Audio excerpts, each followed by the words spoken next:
Glory, glory, glory, glory. Isang mapagpalang araw sa ating lahat, no. Let's pray again. And Lord, kami po ay nandito, Lord, upang makapag-aral ng iyong salita. Holy Spirit, teach us, guide us. Ikaw po ang siyang mataas at mahayag sa oras na to at sa aral, Panginoon, na binigay mo sa amin, Lord. Thank you, Jesus. We honor you, Lord God. In Jesus' name, amen. Amen. Glory, glory, glory, Holy Spirit. Thank you, Holy Spirit, to guide us. Thank you, Lord. Thank you, Lord. Thank you, Lord. Alam nyo, ilang session na ba to? Hindi ko alam, but pangilan na yata to. Siguro, ang topic natin ngayon, teach and train. So, session 7 na tayo, no? Teach and train, no? According to Deuteronomy chapter 6, verse 5 and 7. Okay? You shall love the Lord your God with all of your heart and with all of your soul and with all of your might. This word which I commanding you today shall be on your heart. You shall teach them diligently to your sons and shall talk of them when you sit in your house and when you walk by the way and when you lay down and when you rise up. So ito ay para sa mga magulang, no, na para sa kanilang mga anak, no, kung even sa mga leaders din ng church, dapat ganito tayo as a mga member or tayo ay tinawag ng Panginoon, no. Una sa lahat, kailangan maunawaan ng mga bagong believers, no, na what is the identity, no. Number one, teach them about their identity. So napaka-importante nun, no, na malaman, maunawaan na tayo ay we are the sons and daughters of God. So both sa ating biological father and mother, but lagi natin iisipin na ang church ay isang pamilya na kung saan ang ating ama ay si Daddy God. So, God sees them, special their identity, and word should be based on how God see them, and special and priceless. So, yung mga tao po, alam nyo ang tingin ni Lord gaan, para silang mga ginto. Na sometimes sa buhay natin, di ba tayo pag nakakita tayo ng tao, madali tayong mangusga, mag-judge. Madali natin sabihin, ay si ano, ganito yan eh. But si Lord, alam nyo kung lagi tinitignan ni Lord, yung laman ng puso ng tao, at ano yung kayang gawin ng tao, no? Regarding sa kanyang calling, regarding sa pagtawag sa kanya ni Lord, no? At higit sa lahat, yung kung ano yung laman ng puso niya sa darating na panahon ng paglilingkod niya sa Panginoon. So, nakikita ng Panginoon kung ano yung laman ng puso ng bawat isa. At nakikita rin ng Panginoon kung ano yung laman ng ating isipan. Kaya, teach them about their identity. Dapat tayong mga magulang na alam natin, no, na huwag natin kakalimutan na hindi tayo magulang ng mundo lang ito, kundi magulang din tayo na dapat natin i-introduce kung sino ba si Lord sa kanilang mga buhay. Amen? So maliwanag ba yun sa mga magulang, no, sa mga anak na nandirito? Ito yung pagkakataon na marinig ninyo. Kaya it's all about the training, no, and it's all about the teaching about our teaching about our parents, no. Teach them about family. So ito pa, isa pa po, no. Teach them to respect family members. Ayan, sa mga dito, sa mga magkakapatid dito, sino lagi pagka may hugasan, nag-aaway pa bago, di ba? Nag-aaway pa kung sino yung maghuhugas. But alam nyo, sa tayong mga anak ng Panginoon, no, alam mo, naniniwala ako lahat ng anak ng Diyos masisipag. Amen. Teach them about family, no? Family member, respect essentially for healthy. Alam nyo, ang hirap, no, kapag sa isang tahanan, ay hindi masaya. Kaya dapat sa isang tahanan ay puno ng pag-ibig. Sa isang tahanan ay puno ng kapayapaan. Sa isang tahanan ay puno ng kagalakan. Diba? Because of the joy na nanggagaling kay Lord. Teach them to forgive one another. God in His love forgives all our sins. We trust Jesus Christ to be our Lord and Savior. That is the basis of our forgiving one another. To forgive and forgiven is essential to have the harmonious, peaceful relationship with others. Teach them to give to and invest in the lives of family members. And the antidote, sabi dyan, no? Sorry po. The antidote for selfishness is to serve others, especially family members. A person heart gravitates towards the person they are helping or serving. It makes them kinder and more loving towards to the person. So, essential harmonious. Kailangan sa loob ng tahanan may harmony. Ibig sabihin laging nagkaka-jive, laging maayos, may peaceful, may maayos na na laging usapan, no? Alam ko sa ating magkakapatid minsan sa church, ganyan minsan, no? Minsan talaga hindi nagkakaunawaan, minsan naman nagtuturban kung sino yung gagawa. But lagi nating isipin na si Lord, ang gusto niya, tinuturuan tayo ni Lord, tinitrain tayo ni Lord para sa advancing ng kanyang kingdom, no? At as a leaders ng church, dapat maunawaan natin na first priority natin, na ministry natin, ikaw mismo, tayo mismo, ang ating pamilya. Dapat first ministry natin yan. Dapat ang target natin, makakilala nanay ko, makakilala tatay ko, makakilala mga kapatid ko, makakilala yung mga mahal ko sa buhay. Dapat yan yung unang ministry na dapat nilalagay sa puso natin. No? Dapat yan yung ministry na dapat laging makita sa buhay natin, na hindi tayo ang magiging dahilan ng kanilang paglayo sa Panginoon, kundi tayo magiging dahilan upang sila ay lalong makakilala kay Jesus Christ. Okay?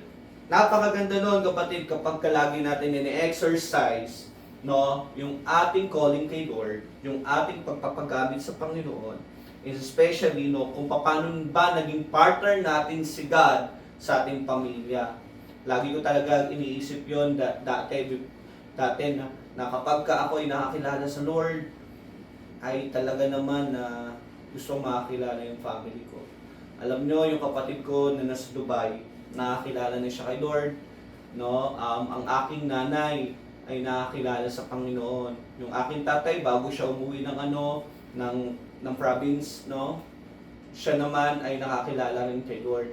So, in the process ng ating paglilingkod sa Panginoon, sometimes you do not parang talk about it, but kailangan natin maunawaan na dapat nagsasabay lagi yung action. So, minsan kahit hindi ka magsalita, basta may ginagawa ka, makakilala at makakilala sila sa Lord. I remember nandun ako dati sa Saudi Arabia. Yung nakakilala ako kay God, no? Sabi sa akin nung nanay ko, anong relihiyon nung pinasok mo? Bakit ka nagbago? Sabi ko na, hindi relihiyon ang pinasukan ko kung hindi isang relasyon sa ating Panginoon. Tapos nagtataka yung mother ko. Kasi ang daming nabago sa ugali ko, sa pananalita ko, sa perspective ng buhay ko. Hindi na magagalitin, di ba? So, ang daming binago ng Panginoon. Kaya dahil doon, nakita nila na mayroong pagbabago, hindi sila sumunod sa Lord dahil sa kung ano yung sinabi ko. Sumunod sila kay Lord kasi nakita nila sa buhay ko. And I believe youth leaders, no, susunod si Lord, susunod ang yung pamilya dahil makikita sa buhay mo. I will not say, huwag kang magsalita. No, no. My point is, faith without action is dead. Kaya lagi natin iisipin na mas, sabi nga ni James, di ba? O sige, sabi niya sa Book of James, sabi niya, pakita mo yung pananampalatayang tinanggap mo at papakita ko sa iyo naman ang pananampalatayang may gawa. So, ibig sabihin, ang pananampalataya, no, may kasama yang gawa. Hindi po pwedeng wala. And kadalasan, ang daming nagsasalita lang regarding sa Word of God, regarding sa ano, pero yung pagpapalago ng buhay ng ibang tao, no, is hindi naman, yung pagpapalago ng buhay ng ibang tao ay hindi nakikita sa kanilang buhay. Kaya napaka-importante po na maintindihan natin, maunawaan natin na dapat nung unang tinuturuan natin ang ating pamilya, no, kung ikaw naman ay panganay na anak o ikaw ay nakakilala sa Panginoon, God will introduce His power and authority and love for your family. And I believe na kung gagawin ng Panginoon yun sa pamilya mo, ang sabi sa Word of God sa Joshua chapter 24, no? My house is to serve the Lord. So yung buong tahanan mo, i-claim mo lagi na lahat sila makakilala sa Panginoon at maglilingkod sila sa Panginoon na kasama mo. Amen! Hallelujah! Hallelujah! And teach them, no? Number 3, teach them about friends, no? Lagi nating iisipin din, no? Kung tayo ay mga magulang, 'di ba? O leaders ng church o kaya naman pamilya ng Panginoon, 'di ba? Ano?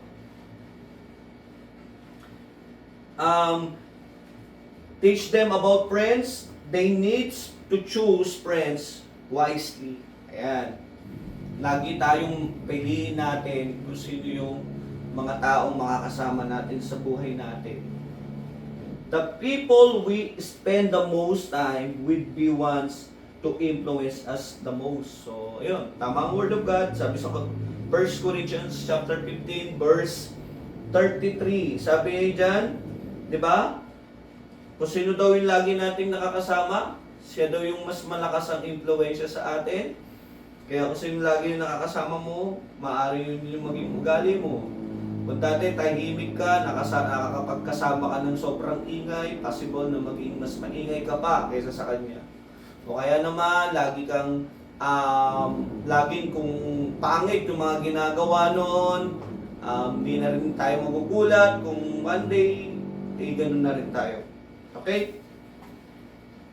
And teach the importance of standing alone for Jesus if necessary.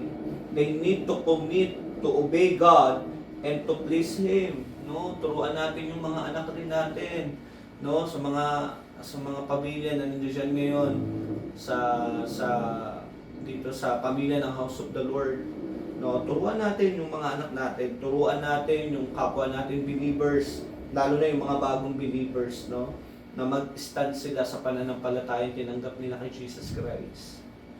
Na mag-commit sila sa gawain ng Panginoon. No, mag-obey sila, no? I-please nila si Lord. No, tulungan tayo ni Lord na gawin tong mga bagay na to. No, teach them. Teach them always. Huwag tayong magsasawa na magturo. And I believe also, nakarinig lang ako nito sa isa kong guro noon. Sabi niya sa akin, nagtanong ako sa aking guro noon.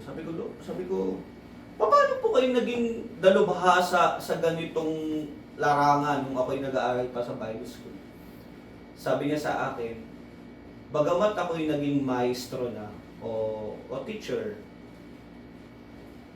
lagi pa rin ako nagiging estudyante. Sabi ko, teacher na po kayo, ba't nagiging estudyante pa kayo? Hindi. Habang tayo ay nandito sa lupa, bagamat tayo ay nagiging profesor na, bagamat tayo ay nagiging pagpagturo na ng salita ng Diyos, huwag nating lagi nating iisipin na tayo pa rin ay estudyante. Bakit? The more na tayo ay lumalakad sa mundong ito, the more na tayo ay may ginagawa sa Panginoon, the more din naman yung pinaka-maestro natin o pinaka-guru natin ay lalong nagbibigay ng mga bagay na hindi natin nalalaman. God is a God of mysterious way. And God is a God of make a way everything. Yung mga kaya nating isipin ay higit pa sa kayang isipin ng Diyos. At sabi nga sa salita rin ng Panginoon na ang kanya daw iniisip ay hindi kayang isipin ng tao. So ibig sabihin, ang lawak ng isipan ng Diyos.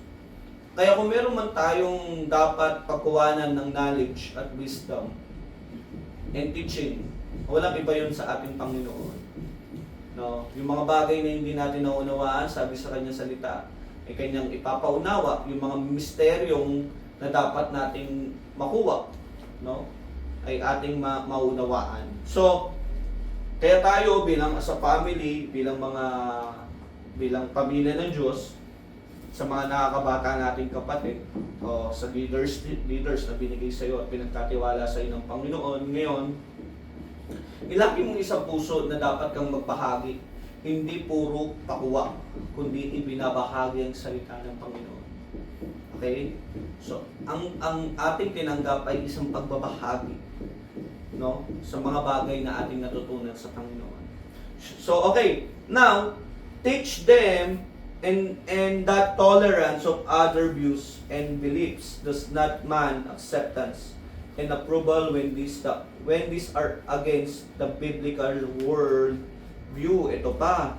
Teach them the love includes seeking the highest good of others.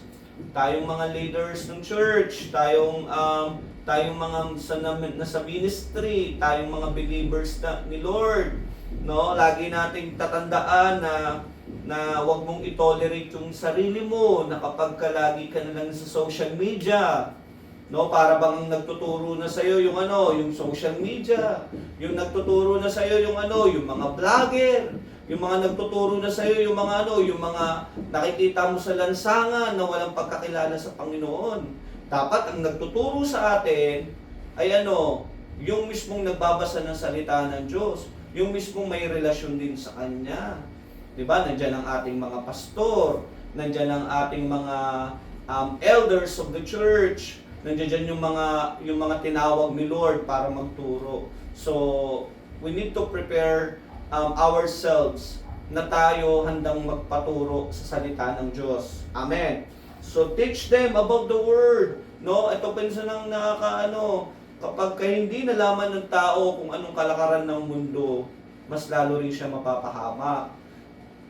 Malaman mo yung kalakaran ng mundo, tumalikod ka sa kasalanan, inalis mo sa sarili mo yung kasalanan, it's time to moving forward, it's time to serve with the Lord, it's time to love of God, di ba? Mahalin natin ang Diyos, nangigit sa ating buhay. Sabi nga doon, di ba? Shall be on your heart, laging, this is the commandments coming from the Lord, mahalin natin ang Diyos sa ating mga buhay. Kaya tayo kapatid, turuan natin yung ating mga anak, turuan natin sila na huwag makisama sa mundo. And do not be confronted on this world, na kung saan para bang aayon ka sa kalakaran ng mundong ito. Leaders, sa mga binabible study mo, lagi mong ituro na huwag kayong aayon sa takbo ng mundong ito. Maliwanag ba sa atin yon? Kasi kapag hindi ka nagtuturo ng ganyan, wala sa iyo yung tamang illustration na sinasabi in the biblical way ng scripture, di ba? Anong mangyayari? Mapapahamak lang sila. Kaya huwag kang matakot na magturo ng katotohanan na nanggagaling sa Panginoon. Teach them about the world, no? Huwag mo silang gawing huwag nating gawing para bang wala silang alam. Malaman nila kung ano yung katotohanan because tayo naman ay may discernment na binigay sa atin ng Panginoon. Okay? So pag tinuro mo na yung mundo, ituro mo naman, number 6, teach them to develop conviction.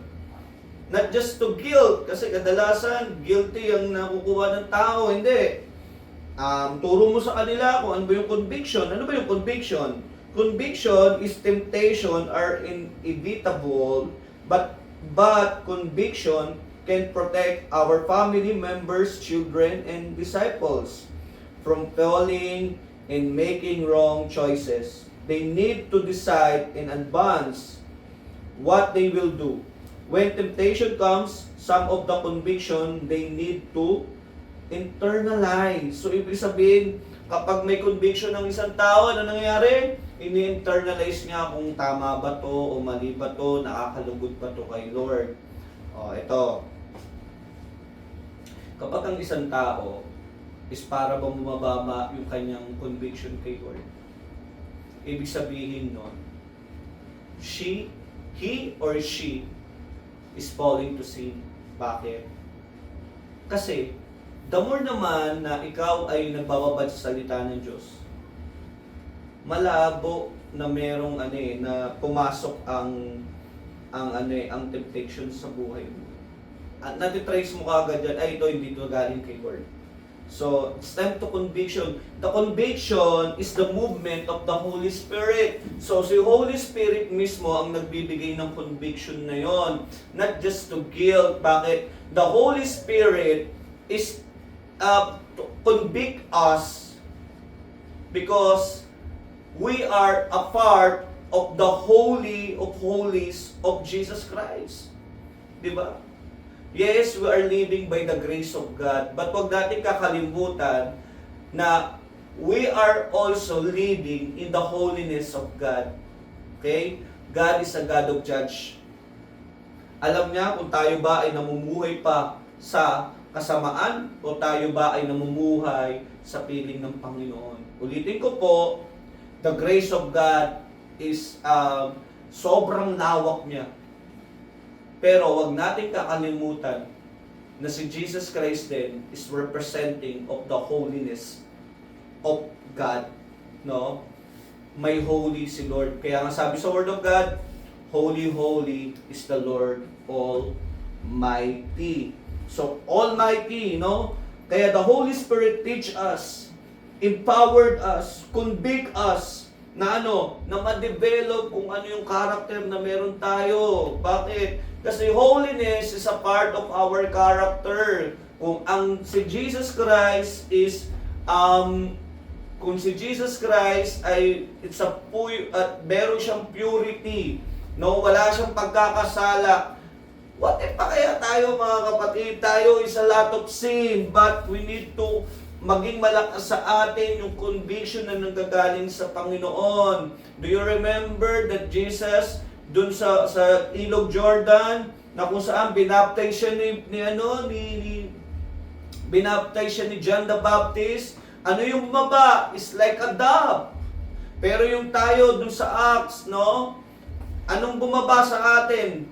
The pillar of fire o kaya naman apoy.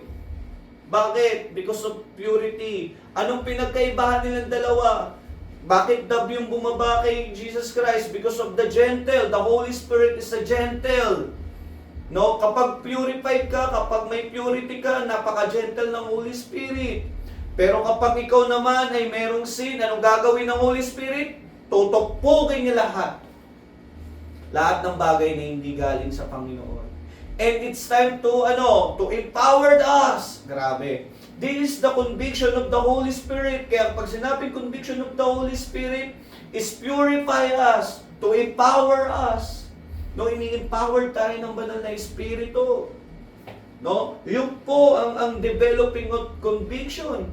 Mas nadidiscern natin kung anong galing sa Panginoon at hindi. Nalalaman natin, natitrace natin, nagkakaroon tayo ng conviction na yung conviction na to is para bang hindi tayo makagawa ng sin, ng kasalanan. And there is no guilty about it. No? And ano pa kapatid, no? Kaya ituro natin sa kanila, paano ba yung, ayan, ito yung, ano ba sabi sa'yo ni Lord? Diba? Ano ba yung dapat natin gawin? Kaya ano pa kapatid, no? Temptation comes, sons, and conviction, they need to internalize. Lagi natin i-internalize, Lord, ano ba yung gagawin ko? Ano ba to, Lord? Diba? May ganun tayo dapat, na parang we need to stop. Huwag tayo kagad gagawa ng isang bagay na alam natin mapapahamak tayo. I-internalize muna natin, ano ba yung magiging result nito? Ano ba yung magiging kahinatnan neto? Ano ba yung magiging epekto neto kapag ginawa ko tong bagay na to? Dapat maging aware tayo doon. Kaya, tapikin mo muna yung katabi mo. Oh, yung mag-isa dyan. Oh, baka multe ang tinatapik mo, ha? Dapat maging aware tayo because the Holy Spirit is the Holy also. Kaya nga yung word the Holy Ghost, di ba? Holy Spirit. Di ba nandoon na kagad yung word the Holy because Jesus Christ, no, they're representing the man of holiness. Okay? Ano pa? Kaya sa mga sa atin po, no, sa church, dapat laging tinuturo yung sexual purity. Ano pa? Premarital sex or extramarital sex. Ito na, grabe to. Ayan. No? O ikaw yun. O ikaw, young pro. Ikaw, leaders ng church. Walang premarital sex, ha? O, marriage muna. Ano pa?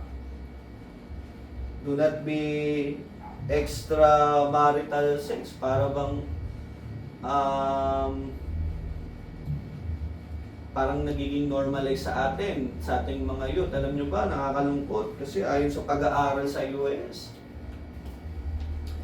80% ngayon ng mga kabataan, no, sa US na nawala sa US, even dito sa Philippines, baka nga mas more than 10, na parang mas gusto nilang munang magsama kaysa magpakasal. At kadalasan din, ang dami sa mga youth ngayon na maaga silang nabubuntis at hindi na aaral. And alam mo, yun yung nakakalungkot. Bakit? The enemy shall try to destroy us. Kaya wag mo nga hayaan na ma-destroy tayo ng enemy. Wag mo nga hayaan na ma-destroy ka ng enemy sa dreams mo, sa pangako sa iyo ng Lord. Bakit? Ngayon pa lang, bibigyan ka na kagad niya ng flesh.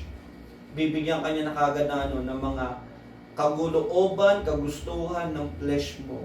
Tayong mga youth, tayong mga leaders, tayong mga young pro. Tuturuan niya tayo, ililigaw niya tayo ng landas upang sa ganon, hindi natin makilala ang ating Panginoong Kristo. And ayaw mo, ang hirap nun, hindi ka makakapunta kagad dun sa dreams na gusto ng Panginoon sa buhay. Okay, now, to avoiding the addictive substance or engaging in addictive activities, yan, yung mga ginagawa naman natin, di ba? Na mga addictions. Alam nyo ba, ang social media, para siyang cocaine, no? Para sa sigarilyo. Na kung saan merong addiction. Di ba? Kala kasi natin ang addiction, pumapasok lang siya sa mga ano nyo na lang itong nasabihin ko, ha, sa mga drugs. But, alam nyo, social media is a part of addiction na hindi natin namamalayan. And this is the worst things. Kasi bakit? It's a part of feeding our mentality. Kaya yung mentality natin minsan iba na. Kasi ang nagpipid sa atin yung social media. It's a part of addiction. Ang hirap nung pati bata nagiging addict din sa social media. I will not say na pangit ang social media, but 60% or 70%, no, is walang patutunguhan. Depende na lang kung ano yung ini-scroll mo at ano yung inaano mo, but it's more about the reading your Bible, reading the books that related sa Diyos. Dapat ganun. Okay? Even sa yung sa mga schools, 'di ba, dapat nas related yung ating binabasa kung ano yung pamumuhay na meron tayo. Okay, now, to use their time wisely and develop God's gifts and abilities. Tayo din dapat, ano dapat ang inaano natin? Maging wise tayo sa time, ma-develop natin yung ating character sa Panginoon, yung giftings natin, yung abilities natin, di ba? Dapat yan, magkaka-intact lahat yan. No? Talagang isa lang ang gusto niya na maparangalan ng ating Diyos. To live please God. Dapat yung mga yung kapwa natin mananampalataya, magkaroon, bigay natin yung conviction, maski tayo mismo sa sarili natin. No? Na magkaroon tayo ng pleasing God. Lagi natin piniplease si Lord. Not just the man, but to please God. No? Hindi tao ang ipiniplease, kundi ang Diyos. Okay? To not love the world of the things of the world. Ayun pa, isa pa doon. Sabi sa Word of God, no? All things, lahat daw ng magagandang bagay ay nanggagaling sa heaven. So, ibig sabihin is, kung merong maganda rito sa lupa, pero meron pang mas maganda dun sa heaven. Kaya ano yung mas gusto mo? Yung nakikita mo lang dito sa lupa, na minsan ay minsan ay naano na ng mga tao. Kumbaga natuklasan na, o dun sa heaven na kung sa'yo lang binigay sa'yo ng Panginoon. Di ba ang sarap na na si Lord mismo nagbibigay sa atin. Okay, number 6 tayo. This is the last but not the least, to make positive impact in the whole world for God. So, turuan din natin sila na na ikaw tayo na nag-handle ng Bible studies, leaders, elders, or if you are related for the ministries of God, of the house of the Lord also, no, that just not house of the Lord, but the Christian communities, no, the word for God, no, dapat magkaroon tayo ng positive impact sa lahat. Dapat nakikita si Jesus Christ sa buhay natin. No, dapat tayo nagtuturo tayo ng patungkol sa Panginoon. Okay? Do not debate so walang katutunan at walang saysay. Sometimes pag marami na tayong nalalaman, parang gusto natin lagi makipag-debate, makipag-argument. No?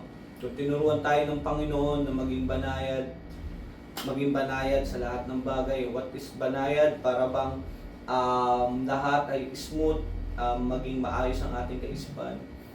Dapat ganun din yung develop natin din sa ibang tao kung paano tayo tinuruan ng Diyos. Okay? So, huwag natin gagamitin yung lahat ng ating natututunan para lang sa sarili nating kalooban. Kundi lahat ng ating natututunan, dapat ito ay ibinabahagi sa iba na meron silang mapupulot na aral at paano nila makikilala pa ang ating Panginoon. Muli, ako yung nagpapasalamat sa inyo, no, pagpalain kayo ng ating Diyos na buhay. God bless all. Shalom, shalom in your life. Amen.